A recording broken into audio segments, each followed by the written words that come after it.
Welcome to Beyond Better, a podcast that explores a simple but profound idea. We all deserve to live lives we love, and that includes our work lives too. I'm your host, Stacey Ennis, an author, book coach, speaker, and long-time location-independent entrepreneur living in Portugal with my family of 4. Join me as I talk business, location independence, writing, publishing, and so much more, all focused on building a life that is beyond better. Welcome. I am really excited to be with you this week to talk about a topic that many of us don't talk about very often, which is money. We talk a lot about location independence on this podcast. It's something we have discussed at length. We've had many guests on to talk about, but we often don't talk about the other side of this, which is money and financial planning. And a lot of being location independent does require solid financial habits and wealth building. So I am really excited today to get to have a conversation all around money management, wealth building, and I think also really resetting your money story. So even if you've had a history of money challenges, or maybe you don't come from money and it's a whole new thing that you're learning, that there is a lot of hope that you can build a really bright financial future for yourself. And that's why I'm so excited to introduce you to this week's guest. Samanda Morales is the founder and owner of WellFin360 LLC. WellFin is an independent fee-only financial planning and investment advisory boutique firm offering personalized services to early and mid-career professionals, business owners, and companies seeking alternatives to one-size-fits-all solutions. Samanda, it's so great to have you here today. Thank you, Stacey, for having me. It's so great to see you. I know that your early story with money was not all rainbows and roses. You had some serious money challenges early on in your life. And I wondered if you could share a little bit about your early money story and how you were able to rewrite that to now be the founder of a financial advisory firm. So to get started, I want to share some of my relationship with money when I was growing up. So I actually grew up in the Dominican Republic, and I saw my father steward his finances and his money in a very careful way. He was very disciplined. He made sure that nothing went to waste and that every purchase was served a purpose. So when I moved to the States to live with my mother, I saw a completely different side of finances. She married a Cuban American, and they didn't have any concept of what financial wellness was, of how to utilize the financial system. So money was tight, and the way we lived was a completely different way than the way I grew up in the Dominican Republic with my father. So I saw both sides of the equation, what it means to be really intentional and stewarding your finances in a very responsible way. And then the other side, what it meant when you didn't have a financial plan and decisions were not made intentionally. I saw the other side of what that can look like. So that I started thinking about, okay, how do I improve my finances? What are the things that I can do personally to do better? So I studied business, and I was really intrigued about financial education and how I can utilize that to impact my own personal, but also of that in my family. When I read your bio on your financial advisory firm website, you wrote about a loss that you suffered and not having money in the bank at that time to cover the expenses of that. Can you take me into that moment and how that experience, you were able to move out of that into a really abundant life that you have today? So when David and I got married, my husband, we paid for our wedding cash. We didn't want to incur any credit card debt. But we bought a 2-family right after. And we used some of that money to remodel the house. Like we replaced the doors, we painted and the house. And then a year after that, my mom passed away. And we didn't have enough money to cover for the funeral services. Hence, we didn't have a financial plan to plan for unexpected uh, expenses or emergencies like this. So we maxed our credit card to pay for the funeral cost. And that kind of started a cycle of credit card debt, just paying credit card and bills and living paycheck to paycheck. So a year after that, I was pregnant, got my first son, Anthony was born, and my second son, 2 years after that, was born. And I wanted to be a mom that was there with them. So I went on a part-time basis because I didn't have any family here other than my mother-in-law and my sister's mother-in-law. She watched the kids while I was at work 3 days a week. So we went from a two full income now to one and a half. So what started this whole journey of building what you say abundance or building a strong financial foundation was when David came to me one day and said, I don't have any money. Can you lend me some money?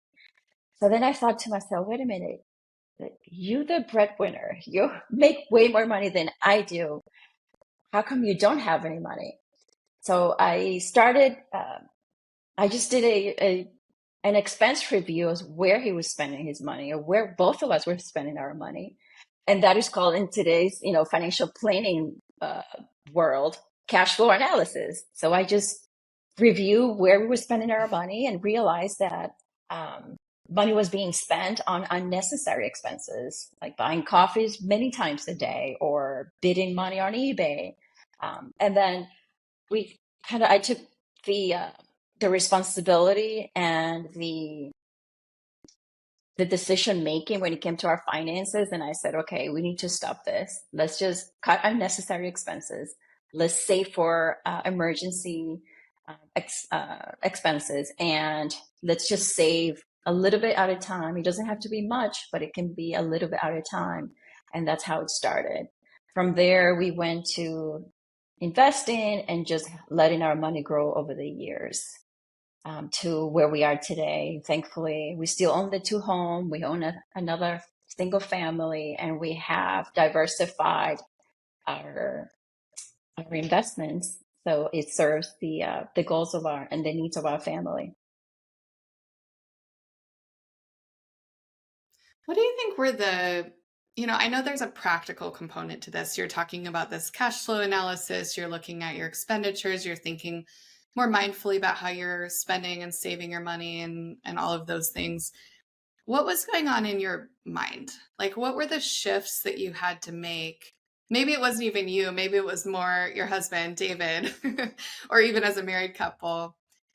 What changed inside of you that helped you turn things around and kind of run in a new direction? I just went back to my original relationship with money and having those two comparisons of my father storing the money and living with his means to my mother and her husband not having enough money and always living paycheck to paycheck. And I didn't want to do that. I we talk about generational wealth, and I wanted to pass down not just wealth for my kids, but also knowledge and financial habits and behaviors that they can use as they get older so they don't repeat the cycle that my mother and her husband, but also that we could have had repeated it. I didn't want them to grow up in that environment and repeat the same things that we have repeated in our family. So that was the time when I'm just like, okay, we need to get back to original plan and be really intentional. It wasn't easy. It was never a straight line. It was an ups and downs, but we always got back to the point, okay, why are we doing this? And it's to build a strong foundation, not just for us, but also for our family and our children. I imagine we have listeners and viewers all along the financial spectrum, from people that really resonate with that moment, having to put that loss, finance that on your card, and having this like moment with your partner where you're realizing that the way that things are functioning is not the way that you want things, all the way to people who are in that building phase. And I know more on the along that trajectory is where you are working with people to help them really build financial abundance and wealth in their lives.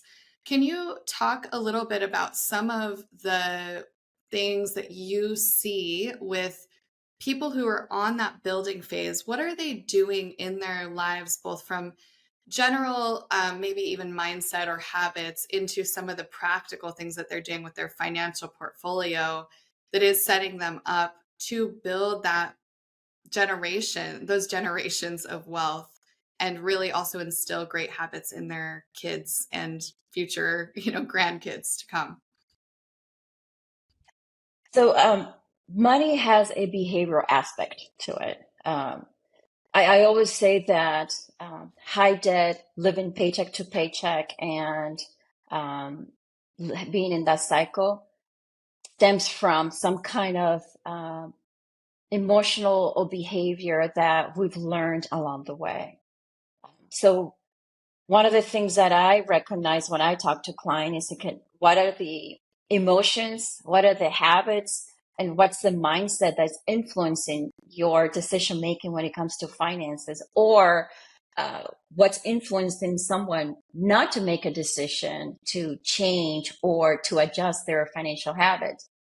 So people often, uh, those that came from families that didn't have much have these, I'm not going to have much either, or that's only for wealthy people, or I need to make a lot of money for me to um, start saving and investing.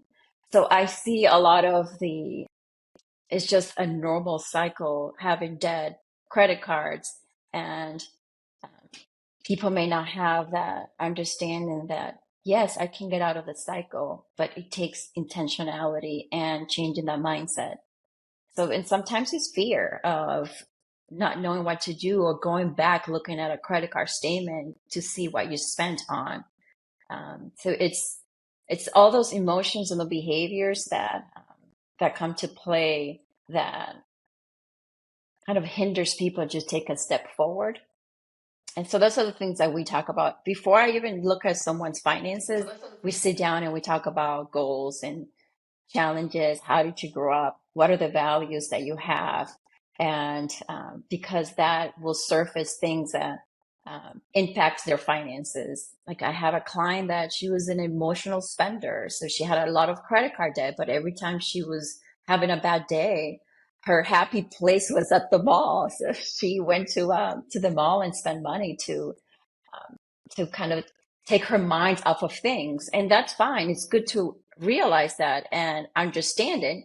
And then you can put a plan accordingly. So what we did, we set aside a spending fund that whenever she felt like she had to take her mind off of the day or her situation, she had enough money in a make me happy fund that she could use and spend in any particular day. So it's it's not a restrictive plan that you need. It's more, how do I make money work for me and not me work for money? We got to shift that mindset. And that's what I help my clients do.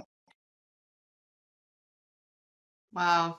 That's interesting because a lot of, I think, prevailing thinking around budgeting and spending would approach that with, you need to stop doing that. Like get that under control, rather than let's actually create a guilt-free opportunity for you to mindfully, but within boundaries, spend this allocated money when, and then you have it there set aside. So I love the way that you're thinking about that.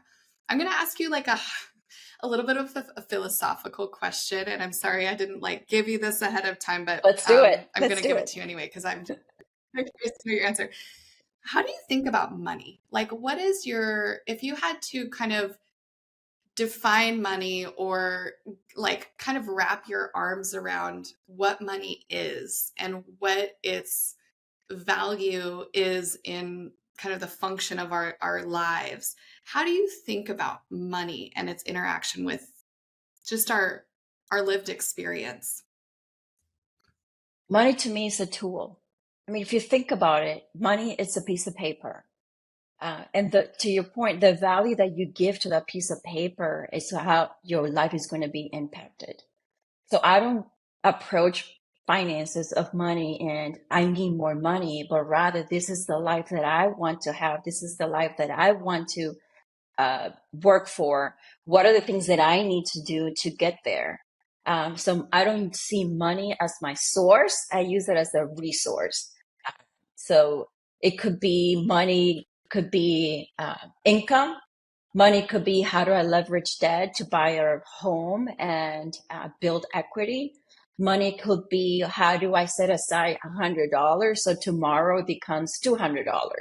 So how do I use the tool that I earned on a month to month basis to build the life that I want? And that's why I always talk about lifestyles and goals with my clients before we even talk about how much money you have, because the decisions that you make and the mindset that you have once you have that relationship with money, um, your decision making will shift and change. So I firmly believe that having a comfortable and joyful lifestyle as you prepare for the future, it's how I want to live and how want my clients to live. Having a restrictive, miserable life until retirement, then after retirement, you start enjoying your life. It's not really a lifestyle that anyone wants and desires. So I see money as just as a resource, not as my source. I use it as a tool. I love that perspective. I think it takes a lot of the potential shame that people feel if they're not in a good money situation. Um, it potentially takes that away, right? Because now you can change your view of it and think about it as a tool that you can use. You got me thinking about I'm in a entrepreneurial group, and one of the things that we do is we share all our numbers, like everything. Here's my revenue, here's my expenses, here's my cost of services, here's my profit, here's my annual, like here's where I am to date, here's my like we just do everything. And the first time I shared that, I was so nervous going into that call, because we do it on a Zoom call. We share our screen, we show our spreadsheets. And I was just like, oh God, this is so uncomfortable. But what was amazing about that is that even though in our group we have different places that we all are, obviously we don't all have the exact same revenue and profitability. I just it felt so good to just talk openly about money with no anything, just this is the fact. And I think because we are all business owners, we really understand what these numbers mean and how there are variabilities. And, we can look at this one month that was massive and this other month that was tiny. And there's not any attachment to that being like successful or not successful. It's just the ebb and flow of business, and just being able to have a conversation. I think that for me has been so powerful. And I'm curious, in your world, I'm sure a lot of your clients, again, I'm sure come at all different places that they come into you, probably just to have a real conversation, honestly, where they feel they can lay it bare, be okay being a little scared about things, and, maybe feel a little ignorant about things and ask questions that they would never be willing to ask anybody. I imagine that's very freeing. I wonder if you could talk a little bit about just that partnership, this shared experience of like talking about numbers and how that helps people. Absolutely, absolutely. And I start smiling because that's exactly what I do with my clients. And um, just on a personal note, I'll share one of the things that my clients will say is that every time we have a meeting coming up, I get nervous because I don't know what you're going to say. The decisions that I've made this past month, I try to meet with my clients at least once a month. But I always come to the conversation, and that's why I couple my personal experience with my professional experience, and I share some of the obstacles that I overcame. Is that once you take the the enigma out of the picture of it's okay to talk about money. It's okay that we make mistakes. It's okay that you didn't have much and now you do, and now you went back to not having much. It's okay to talk about those things, because once you do, then you can realize what are the things that you are doing that you can change, and what are the things that other people have done that you can learn from them, what to do or not to do. And it's personal. So I always come across that first, that let's talk about your life challenges. I'm going to share mine. And we don't even talk about finances until the third meeting, for that same very reason. Finances, it's personal. And it's personal to talk about where you spent it and how much you spent. So it's exactly something that business owners go through, especially because now you're not just dealing with your personal finances. Now you're dealing with a business that you need to ensure that is profitable, because that's going to impact your personal finances and your financial future. And especially if you have a family, then you start thinking, okay, I need to ensure that my business is doing well, because this is what's going to supply for the financial needs that my family and I need, not just today, but also for the future. Um, so it's an important aspect of, especially for those of us that didn't grow up sitting at the dinner table talking about money. I mean, I'm sure you as well, and most of the listeners come from families. David and I did come from families that didn't talk about money, that didn't share the challenges of not having enough money to buy groceries this week, or why did we go out to eat on a particular day, or why we didn't go on vacation on spring break when my friends' families did. And that's a conversation that we need to have with our own children, as to why we make the decisions that we make and why we choose to make certain decisions, not to because we don't have money or that we broke. It's because it's not within our financial plan today, and we want our future to look different. So it's important to have those conversations and um, talk about the challenges, but also the achievements that we've made throughout our lifetime. Mm. I think those conversations about money within your own family are so important. And so my mom definitely listens to this podcast. So hi, mom. And you guys did a great job raising me. But I know one of the things that growing up, we didn't talk about money very much. It wasn't, it wasn't, I never really heard the words we can't afford it. Um, but that wasn't necessarily because we could afford everything, right? I grew up in a private school where most of my friends had a lot more money than we did. We were comfortable, but I think there was always this kind of sense of, this family is living in this gated community with their brand new Land Rover, and, their parents are both surgeons, and we're comfortable, but definitely not the same as them. And really, I don't really ever remember having conversations about money at all. And so and I'm sure we probably did, I just don't remember it. But I think going into my young adulthood, because I didn't have an internal foundation of what it means to intentionally spend, pretty quickly into college, I had credit card debt, and I had to kind of learn through that of, oh, you can't just spend money you don't have. And it took me some time to learn my way through that and many more mistakes. And I think, as a parent now, I'm very intentional. I never say we can't afford it to my kids ever, whether or not that's true, but I always say that's not I didn't budget for that this month, or we just bought this, so let's save and we'll get this later, or holidays are coming up, why don't you put that on your list? So we have different ways of helping them think about how we're spending money. I would love to hear what you do in your home, because I am really looking for some strategies in my own house of, like, what phrases have you used with your boys, to teach them? Do you budget with them? What are some of the things that you do in your family?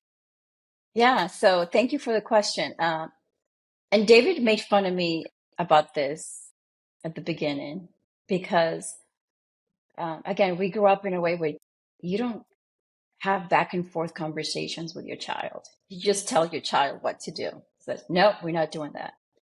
But I don't know. I wanted them to understand how decisions were being made and why certain decisions were made. So I gave my kids options. So, for example, when they were really little, if we went to Target and they wanted to buy a toy, I said, okay, you have $10 to buy that toy. Or if they say, okay, well, I really want this toy and it's $20. I said, okay, well, you can save the $10 that you were supposed to get today. And then next time we come back, you can have another $10. If you save the $20, then you can buy the toy. Kind of like giving those options. You can buy your $10 toy today, or if you really wait, you can get the one that you really want. Just kind of giving those options and think it through. So now as my kids are older, we talk about different decision making. Okay. It's all about video games now, especially my youngest. And then he wants to go out with his friends. So do you want to have your video game or do you want money to go out with your friends? Which one do you want? Because we need to start instilling in our kids the decision making when it comes to finances, because we learned that when we were little. And when we don't allow kids to process that thought and decision making, then as you get older, my parents didn't give me anything, so I'm going to buy everything I want now that I'm making money. Or I didn't have much, so I'm going to save as much as possible. I'm going to really limit myself from having a joyful lifestyle because I want to have all this money saved up. So we can go to both extremes. But if we help them through that decision making and give them choices, and the whole thing be the needs versus want. You need a toy. Which toy do you want? The really expensive one or the one that you can afford right now? And just trying to help them through the what's called delayed gratification, because once we build that delayed gratification muscle, it's going to help us as we get older. Because if we go to the store and I want to buy a purse that costs a lot of money, but I don't have it now, am I going to wait to save it? Or am I going to use my credit card and now incur debt to make that purchase? So we start when we're young. That decision making starts when we are children. And as parents, it takes time to get there. But if we start making that decision, if we start building that muscle in our children since they were younger, you will see it played out as they get older. For example, my son Anthony, he's 18 now. He had his first job this past summer. And when he got his first check, he was like, oh my gosh, I need to pay taxes. I need to pay for these things. I really thought I was going to have all this money. And I said, okay, so let's sit down and talk about what that means. But I want to go out with my friends and I want to use my money. And I said, okay, well, you have all this money till you get paid again. How are you going to use it? Are you going to spend it all today? Or are you going to set aside some money so when you do go to college, you have money that you can spend as you meet your friends there? So having that conversation, just helping them through that decision making, I think is really useful. And they're never young enough to start that conversation. I did the same thing that you did with your children when they wanted something really, that a toy or something that they really wanted. I said, well, Christmas is around the corner. You can put it on your list. So we always did that. Yeah. Birthdays and Christmas lists were always an option. Yes, I know. I love that tool and then it's like if they forget about it and didn't put it on their list, they must not have wanted it all that bad to begin with, right? So one of the things that I guess. Oh, go ahead. Sorry, Samanda, I wanted please. to share something else that I did that my kids were really happy to see as they got older. So as they get older, family members gave them cash instead of a gift. So what I did was like, okay, let me put the cash away for you in a place where it's safe so you don't lose it. And I need to remind them that it was there. And we accumulated over $300 in a few years. And I gave it to them. I gave it to my son when he was 18. And I said, this is the money that I set aside for you that you completely forgot. And you lived a happy life all these past 18 years. And now you can have $600. And he was like, "Oh my gosh, you have all this money set aside." I said, "Yes, it was for you. It's exactly what we can do in our lives. Set money aside, continue with your life, and then in a few years, you'll have money that you never thought you could have there." I love that. I love that. My layer to that is I tell them if they put it in the bank of mommy that they get like a little percentage boost of their whatever they save. So they'll always go, okay, I'm gonna put this in the bank of mommy. It's just, it's That's just so a good. savings account that I open. But they grow up with that Uh, concept. piggyback. Good. Yes. On the same topic of children, I'm sure that many of the clients that you work with that are married or partnered, probably one of their biggest challenges is being on the same page with their partner. I know in my marriage we have very different spending patterns, right? Like I'm more of a saver, he's more of a spender. We have our allocated, so we combine our finances, but we have allocated money that we can spend on whatever we want with, it's like a certain amount of money every month. Mine gets saved every month, his gets spent every month. This is, this is we're just different with how we spend our money. Um, and I always save mine up for something big that I want, and then I'll buy that like thing I've been thinking about for 5 months, and I'm really happy about that. So I'm sure that when you get people into your office or on whatever Zoom that you're meeting with, that there are areas of broken communication that you have to help people through. What are some of the things that you see a lot in partnered communication, and what are that are maybe making it harder for people to reach that level of abundance of wealth that they want to, and what are some of the things that you help people with to help them overcome that? Yeah, great question, Stacy. And my husband and I is same thing in our household. I'm the saver, he's the spender. So it balances out. A lot of things that I see my clients, especially for those that have children, is that, especially for those that came from backgrounds where they didn't have a lot of means, is that they have the desire to give the children things that they didn't have. Uh, just buying things or giving them experiences that they didn't have. And oh, I never went to Disney World, so I want to take my kids to Disney World every year. Or I didn't go on vacation during the summers. I want to make sure my kids go on vacation. So you give your kids the experiences that you didn't have growing up. So if you have partners that came from different upbringing, you can have a partner that came from an upbringing where, well, we need to save money for a rainy day or for unexpected expenses. And then you have a partner that came from a background that, well, I didn't have much. So I want to make sure that I give my kids what I didn't have. That can cause friction. So one of the things that I do with my couple client is that I want them to talk. What is the lifestyle? What's the goal that you have as a family? How do you want your life to look like in a few years from now? And have that conversation. And then once you find those shared goals, if they both say, I want to live a happy and comfortable life, then let's trickle down and see what does a happy and comfortable life look to partner A? What does a happy and comfortable life looks like to partner B? And how can we marry the same shared goals, but build things around that same shared goal that works for each partner? So for example, having that share goal fund that say, okay, uh, I want to have a vacation home in Florida. Okay, so if you're not able to spend on that home, then you're not going to be able to have the home that you desire. You're not going to be able to go on vacation.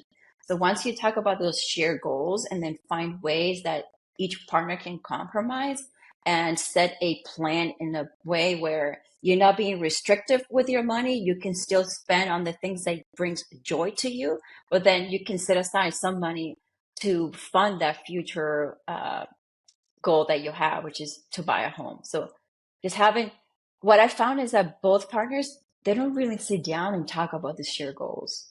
We just go through to the cycle of let's go to work and pay the bills together, and maybe we have a shared savings account for the kids' expenses. I don't think I didn't. And I know, we didn't sit down and talk about, okay, what do we want the next few years as a couple, as a family? What does a happy, comfortable life look to you? And once each partner brings that to the table, the rest is what's the technical way that we can get there. But at the same time, each one of you can have that that joyful life that you want to have today. I hope that answers the question. Yeah, I mean, I think the layer to that that I heard that I hope is really profound for listeners and viewers, and definitely is for me, is really like seeing your partner and understanding what they value, and also there's a layer of empathy to knowing that somebody's money habits today are influenced by the way that they grew up. And so rather than maybe judging or, thinking that maybe the way that you do things is superior or getting frustrated with something, really looking at them through a lens of love and saying, we have different upbringings. Certainly in my marriage, we have very different backgrounds. He comes from a very different socioeconomic background than I do. And so, we come to our marriage with different ways that we think about money. And, to your point, he likes to buy things for the kids because he wants them to have those experiences. He cares more about them having nice clothes and looking put together than I do, and I think that a lot of that is from his background and my background, and having a sense about what money means and the role that it's played in our lives up until when we met each other. So I love that layer of intentionality. And it's interesting because I imagine, and I'd be curious to hear from you in your own experience and your clients' experiences, when you start to get intentional about money, does that then impact so many other things in your life? Have you seen kind of a ripple effect? Absolutely. And especially when you sit down and talk about those shared goals that you have and understand. Uh, I use personal finance, and because finances are personal, my your finances are personal to you and your goals and your challenges, and mine as well. So when each partner comes to the table and then they talk about their personal goals and challenges, but also the way they grew up, um, that brings a level of communication that even helps the relationship and the marriage, because a lot of the frictions happens around money and finances, and it's because we don't really understand each other, and we don't understand, okay, why you spend all that money on something that the kids are going to outgrow in a few months versus saving money for their college education. But understanding that that's how that partner shows love and care, it's important for me to understand so that I don't get upset, but rather, okay, how do we work together? So when you buying things for the kids because you really enjoy that, but at the same time, we saving money for their college education so they don't have to incur debt. So having that understanding helps the marriage, the communication, but also the decision making when it comes to, you know what? I already bought a pair of shoes for the kids last month. I'm not going to buy it again. Let's use the money and set it aside into a fund for them. You're right. So having that open communication impacts those future decision makings, but also have a more of a peaceful and loving home, because now you understand each other and why you're making those decisions. Well, there's like a layer of respect in that, I think, for the other person, and communication, like a respectful communication. I love that so much. Um, I would love to talk, kind of loop back to small business, because when I was looking at your beautiful website, for your firm, WellFin360, I saw testimonials from small business owners. And as we talked about earlier on, that, you know, being a small business owner, whether you're a solopreneur, you have a small team, or you're under the 500, I think, what's the number the US government gives it, like under 500 employees, which makes me chuckle because I don't think 499 employees, I don't think that's a small business, but, and I digress. When you're helping your small business owner clients, you're helping not just them, but you're helping their team members, their employees, you're helping their family, you're including their children.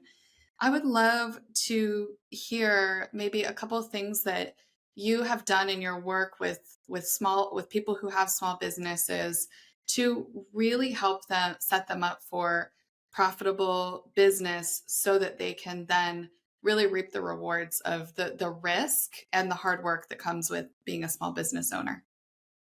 Yeah. Thank you for the question. So the challenges of a sole uh, entrepreneur is different than a business owner that has over 100 employees. The cost is completely different. But I'm going to provide at least 5 key points that you can use across a business, whether you're one person, one employee versus over 100. And one of the things that I've seen, especially for the small business owners that I've worked with, is not having shared personal and business finances. Like using your personal credit card for business expenses, or not having separated business accounts, or not having a bookkeeping system that keeps track of your business expenses. It's important that you need to have that in place. Separate your business and personal expenses. Once you separate it, it allows you to track expenses more efficiently. It helps you understand your personal and your business cash flow, and it can make tax preparation easier. There's a lot of things that you can deduct through your business, and having those items separated makes the process way easier and more efficient. So, number one, separate business and personal finances. And then the other one is managing cash flow.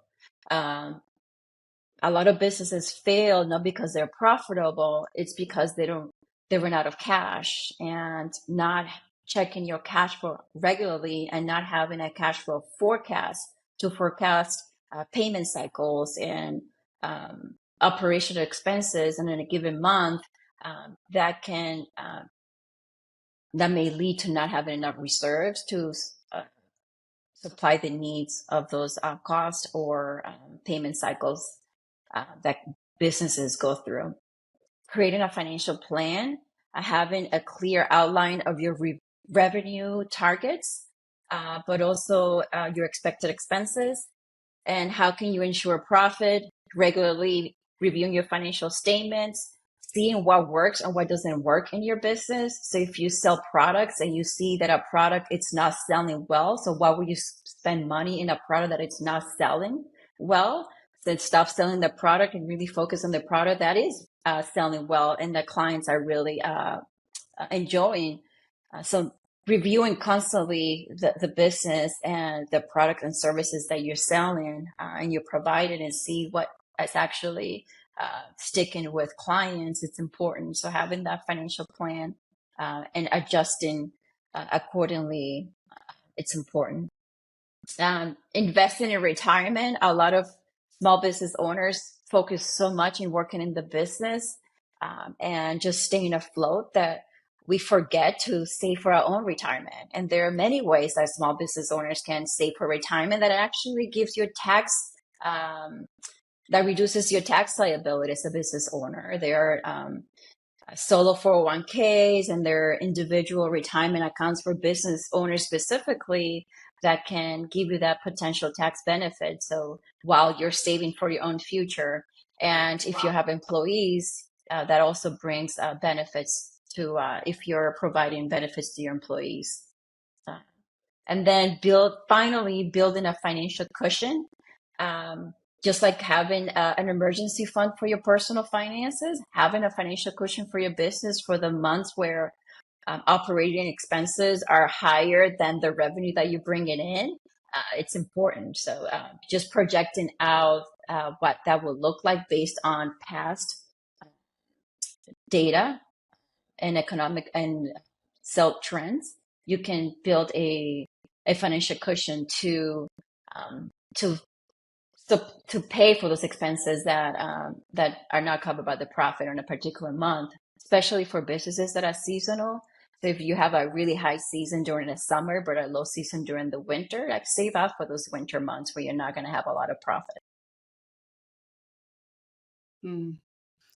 These are such great principles, Samanda, and I'm sure that it takes time, right, to implement all of these elements to it. I know for myself in my business, I kind of built out my, like, how would I put it? Like financial sophistication. It took me some layers of building out into having a good sense of my numbers and a good sense of cash flow and all of those items.